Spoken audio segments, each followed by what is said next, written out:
Lesson planning is a really critical part of a successful tennis program.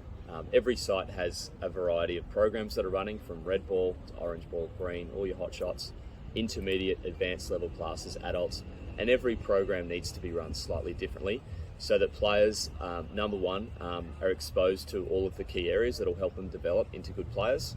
And two, we think it's also really important that coaches have a structure and a little bit of variety to make sure they stay, engaged and really interested in what they're doing all the time.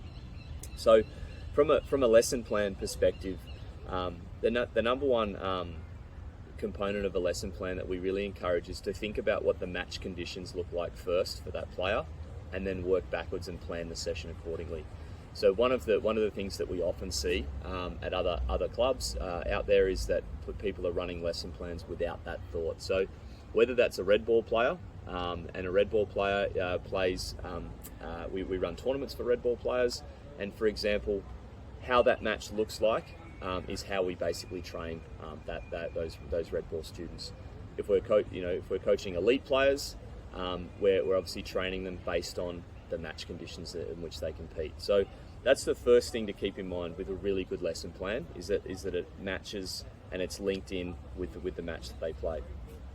The second thing we really encourage with good lesson planning is a variety of themes that cover all areas of the game. So there's a couple of core themes that we encourage coaches to look at. The first one is baseline consistency, which is really where the majority of tennis is played. It's played from the baseline at all levels.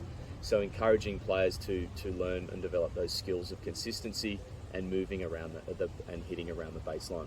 The second theme we encourage is looking to use the forehand and using the forehand as a weapon. So that's one of the key things that's shown at pretty much every level of the game. Players hit 60 to 70% of their shots as forehands, and it can be a much greater weapon than the backhand due to the way in which the swing is constructed. So that's a great theme to use. We encourage net play themes where players are actually attacking the net, learning how to approach, learning how to volley. And our fourth major theme we usually encourage is doubles. Doubles is a game that a lot of players play regularly, and we think it's really important that we're actually teaching the fundamentals of doubles, which is often missed in a lot of programming. So that use of themes to the players and the coaches provides great variety, but it also ensures players are learning all of the really key areas there. Good lesson planning will also layer in good technical and tactical teaching points. As we've mentioned earlier, it's one of the fundamentals of great group coaching. So as part of a lesson plan, it's good for coaches to think about what they're going to be teaching from a technical and tactical point of view. And the last part about a really good lesson plan is it has the right flow and the right structure. So typically starting with a warm-up, doing some ball feeding, second up, which is usually based around an area of the game that you want the players to develop. Moving that ball feeding into live ball rallies is really important. Adding in the serve and return, which we believe is critical for every session. Every player needs to be focused on that because it's perhaps the most important part of the game. And then the final thing of our lesson plans that we encourage is that competition and competitive fun game at the end of the lesson.